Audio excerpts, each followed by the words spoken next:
সেই গুরুজি সেদিন একলব্যকে ফিরিয়ে দেওয়ার কারণে একলব্য বাড়িতে ফিরে গিয়েছিলেন। গুরুকে তিনি ভালোবেসেছিলেন।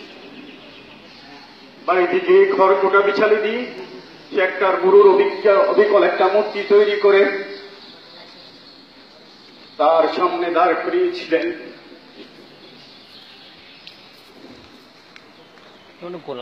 তারপরে নিজে নিজে প্র্যাকটিস শুরু করলেন। শেষ পর্যায়ে পরীক্ষার জন্য সারা বিশ্বের সমস্ত তীরন্দাজ ধনুর্বাজদেরকে আহ্বান করা হল। সেই আহ্বানে সারা দিয়ে একলব্য সেদিন এগিয়ে গেলেন গুরুর আদর্শকে মাথায় নিয়ে। যদিও গুরু আমাকে ত্যাগ করেছেন, কিন্তু গুরুর আদর্শকে আমি মাথায় পেতে নিয়েছি, সেই আদর্শ আমার কাছে রয়ে গেছে। সুতরাং আজকে আমি যাব সকল তীরন্দাজ এবং ধনুর্বাজ যারা আছে তাদেরকে হারাতে। এই কথা বলে তিনি চ্যালেঞ্জ করে নিয়ে সেদিন সারা দুনিয়ার সকল রাজা বাদশার ছেলেদেরকে ব্যাট ধরে বাজি ধরে তিনি হারিয়ে দিয়েছিলেন। একমাত্র সম্পদ ছিল সেটা শিক্ষককে মর্যাদা দেওয়ার কারণে, ভালোবাসার কারণে। আমি জানি না আমাদের মাটিতে আদর্শে তোমাদের শিক্ষকের মর্যাদা অনেক ঊর্ধ্বে উত্তোলিত হয়েছে। আমি জানি না আমার সেই গুণটুকু আছে কিনা। আজকে অনেক সদ্যস্পদ শিক্ষক এলাকাবাসী সম্মানিত চেয়ারম্যান সব তিনি সাবেক ছিলেন, তিনিও আজকে আমাদের মাঝে উপস্থিত আছেন। আমি জানি আজকে কথাগুলো গুছিয়ে বলতে পারবো না, হারিয়ে যাবে। আমি বলতে যাই, শিক্ষাগুরুর মর্যাদাকে তোমরা যেভাবে ঊর্ধ্বে তুলে ধরেছ, তোমরা নিশ্চয়ই একদিন সফলকাম হবে। আমি বৃহস্পতিবার এখান থেকে গিয়েছিলাম। আমি স্যারকে বলেছিলাম, স্যার আমি শনিবারে জয়েন করতে যাচ্ছি, আমার জন্য দোয়া করবেন, তবে একটা দিন আমার জন্য রাখবেন, আমি একটু বিশ্রামে যাব। আমি ছাত্রদেরকে সেদিন বলে নাই, তোমাদেরকে বলে যাই নাই, কারণ পরীক্ষা ছিল, আমি তোমাদের ক্ষতি করতে চাইনি। তোমাদের পরীক্ষা ডিস্টার্ব হবে এই জন্য আমি তোমাদেরকে বলি নাই।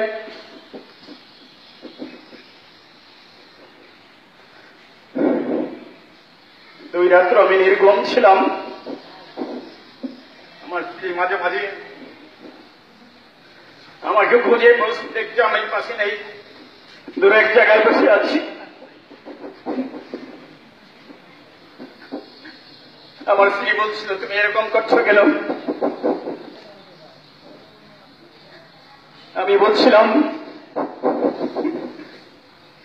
আমি আমার শিক্ষক এবং প্রিয় শিক্ষার্থীদেরকে হারিয়ে ফেলেছি। তুমি না ভালোই তোমার চাকরি চলে গেছে, তোমার শিক্ষক কি রয়ে গেছে। আমি বললাম না, আমি 24 বছর প্রায় এখানে, আমি এই দোলামারিতে আমি মানুষের সাথে মিশেছি। এখানকার প্রতিটা এলাকার মানুষের সাথে নিবিড় সম্পর্ক আমি করেছি, যারা আমাকে ভালোবেসে এখানে নিয়োগ দিয়েছে। সেদিন নিয়োগ পড়ে আমাদের সম্মানিত একজন শিক্ষক এখানে উপস্থিত আছেন, প্রধান শিক্ষক শ্রদ্ধেয় যারা আব্দুর রহিম স্যার সেদিন আমার নিয়োগ ছিলেন। সেদিন থেকে আমার এখানে পদচারণা এবং আমাকে যারা ভালোবেসে এখানে নিয়োগ দিয়েছিলেন তাদের অনেকটা আমি হারিয়েছি। তারা আজকে জীবিত নেই, অনেকে অসুস্থ। যারা আব্দুর রাজ্জাক এমপি, জনাব ইসলাম খান অনেকে আছেন অসুস্থ, জনাব জিলা সরকার অনেকে ছিলেন। আমি অনেক স্মরণ করতে পারছি না, কথাগুলো বোঝাতে পারছি।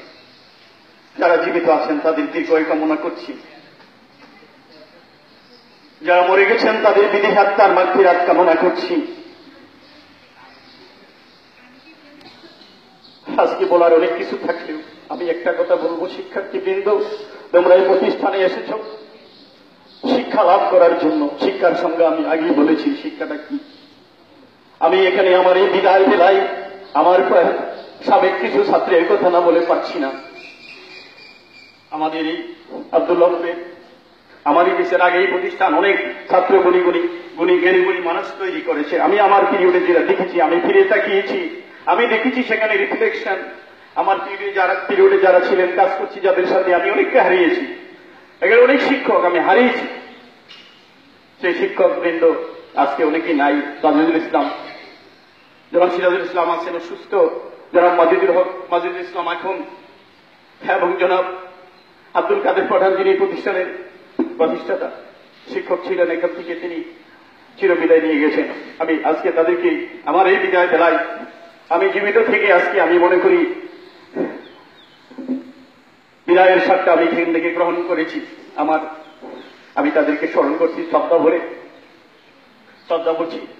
ভরে স্মরণ করছি আমার প্রিয় সহকর্মী বৃন্দকে, যারা আমার জন্য এত কিছু করেছেন। কষ্টার্জিত অর্থ ছাত্র শিক্ষক, আপনারা কষ্ট করেছেন, আমার সামনে অনেক কিছু হাজির করেছে।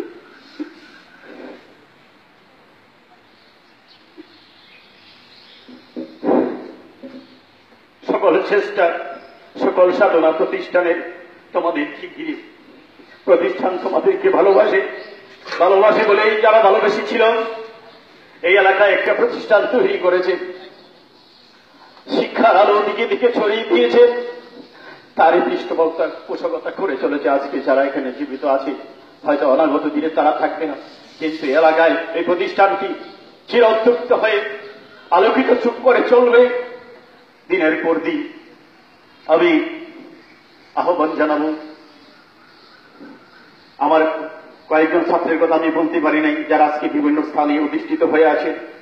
জনাব আবু কাউসার বর্তমানে চট্টগ্রাম ইউনিভার্সিটির লেকচারার, আলামিন সেও লেকচারার, এই থেকে শুরু হয়েছে, এবং ব্যাংক বিমাতে আব্দুল্লাহপুরের অনেক ছেলে আছে, এবং অনাগত দিনে হয়তো আমাদের অনেক প্রতিভা সেখানে তারা পথে আছেন, তারা লেখাপড়া শেষ করতে পারেন নাই। কুমিল্লাতে যখন দেখা হয় তাদের সাথে আমার কথা হয়, তারা এগিয়ে যাবেন। আমি ক্লাসরুমে একটা কথা বলতাম, আমরা ফ্রিজ হয়ে গেছি, আমাদের দ্বারা কিছু করা সম্ভব হবে না। শিক্ষকতার মতো একটা পেশাকেই আমাদের বেছে নিতে হবে, আমাদের কোনো যোগ্যতা নাই। আমাদের ছাত্রদের সাথে কথা বলে তাদের যে যোগ্যতার পরিচয় পাই, নিজেকে মাথা নত করতে মনে চাই, কিন্তু পারি না। আমরা যে শিক্ষক হয়ে গেছি, আমাদের ছাত্ররা আমাদের থেকে অনেক অনেক বেশি জ্ঞানী গুণী হবে।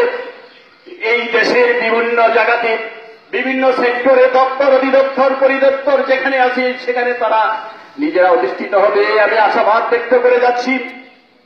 আমি অত্যন্ত সাধারণ ঘর থেকে বেরিয়ে আসা একটা সন্তান, আমার বাবার কষ্টের সামান্য কারণ, অনেক কষ্টের কারণে বেরিয়ে আসা এক সন্তান। আমার বাবা অনেক কষ্ট করে আমাকে, আমার ভাইদেরকে যতদূর সম্ভব লেখাপড়া শিখিয়েছেন। আমি বিশ্বাস করি, প্রিয় শিক্ষার্থীবৃন্দ, তোমরা যদি নিজেরা চেষ্টা করো, একটা কথা আছে, জন্ম হোক যথাযথা, কর্ম হোক ভালো, তোমাদের কর্মটা ভালো হোক, আমি এটা চাই। আমি যদি বেঁচে থাকি, যেখানেই থাকি, আমি তোমাদের খবর নেব, তোমরা আমাকে প্রাণ ভরে দোয়া করো। আমি তোমাদের জন্য আমার যা কিছু আছে সবকিছু উজাড় করে দিয়ে যাচ্ছি।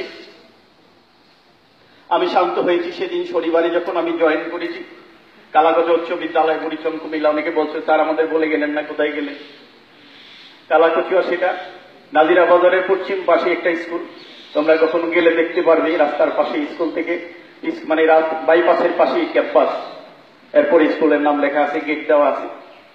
আমি আমার সুযোগ্য প্রধান শিক্ষকের নেতৃত্বে স্কুলটাকে আজকে আমি যেদিন জয়েন করেছি ওনার সাথে কাজ করেছি, কাজ করার চেষ্টা করেছি, সুবিধা অসুবিধা ওনার সাথে শেয়ার করে আমি এগিয়ে চেষ্টা করেছি। আমার সদস্য প্রধান শিক্ষক বৃন্দ ওনারা আমাকে দিক নির্দেশনা দিয়েছেন। আমি আশা করি সকলের সহযোগিতায় প্রতিষ্ঠানটা আরো এগিয়ে যাবে। আব্দুল্লাহপুর হাজিয়ামের উচ্চ বিদ্যালয় চিরদিন বেঁচে থাকবে। এখানকার ছেলে মেয়েরা আমার হৃদয়ের মণিকোঠায় ওরা স্থান করে নিয়েছে, ওরা থাকবে। অনাগত দিনে যারা আসবে হয়তো আমি তাদের কাছে পরিচিত থাকবো না, কিন্তু 23-24 বছরে আজকে যারা এই জেনারেশন এখানে রয়ে গেছি, আমি তাদের কাছে তাদেরকে কৃতজ্ঞতা জানিয়ে উপস্থিত শিক্ষক বৃন্দ, বিশেষ করে জনাব ফিরোজ আহমেদ প্রধান শিক্ষক, ইনি আসলে একজন দেবিদ্বার উপজেলার মধ্যে যতগুলো প্রধান শিক্ষক আছেন তাদের মধ্যে একজন ডাইনামিক প্রধান শিক্ষক যদি আমরা বলি, সেটা গতিশীল প্রধান শিক্ষকদের সাথে যিনি বন্ধুত্ব তৈরি করেছেন উপজেলার পুরো শিক্ষকদের সাথে, তিনি সেরকম একজন ব্যক্তিত্ব। আমি অল্প সময় ওনাকে পেয়েছি, ওনার ব্যক্তিগত সহযোগিতাকে আরম্ভ করে প্রাতিষ্ঠানিক সাহিত্য আমি পেয়েছি। সর্বশেষে আজকের এই আয়োজন, এটা যৎকিঞ্চিৎ নয়। আমি যতদিন বেঁচে থাকি আমি আমার শিরোধার্য করে মাথা এগুলো মনে রাখার চেষ্টা করছি, করবো ইনশাল্লাহ। আর আমি একটা কথা বলি যে আমি চলে যাচ্ছি, আমি শিক্ষকদেরকে বলে যেতে চাই যে আপনাদের সাথে দীর্ঘ সময় চলার সময় আপনাদের সাথে আমার মনোমালিন্য দ্বন্দ্ব বিশেষ করে যারা চলে গেছেন তারা ওখানে আছেন, সকলের কাছে আমি এই মুহূর্তে ক্ষমা চেয়ে নিচ্ছি। প্রিয় শিক্ষার্থীবৃন্দ, শাসন করতে গিয়ে সোহাগ করতে গিয়েও যদি কোনো সময় শাসন করে থাকি, কষ্টের কারণ হয়ে থাকি তোমাদের, প্রিয় শিক্ষার্থীবৃন্দ, বিদায় বেলায় তোমাদের কাছে এই বিরতি আমি করে যাচ্ছি। তোমরা আমাকে অন্তত ভুলে যেও না। আমার অনাকাঙ্ক্ষিত অনভিপ্রেত কোন কর্মে যদি তোমাদের মনোকষ্টের কারণ হয়ে থাকি, সেটা তোমরা এই বেলায় সকলে ভুলে যাবে। আমি আর বেশি কিছু বলার মতো আমার ভাষা নেই, তবু অনেকটু যতটুকু বলতে পারলাম তার মাঝে আমি সকলকে ধন্যবাদ, কৃতজ্ঞতা, শিক্ষার্থীবৃন্দ তোমাদের প্রতি আমার স্নেহ ভালোবাসা সবকিছু দিয়ে এখানে শেষ করলাম। আসসালামু আলাইকুম।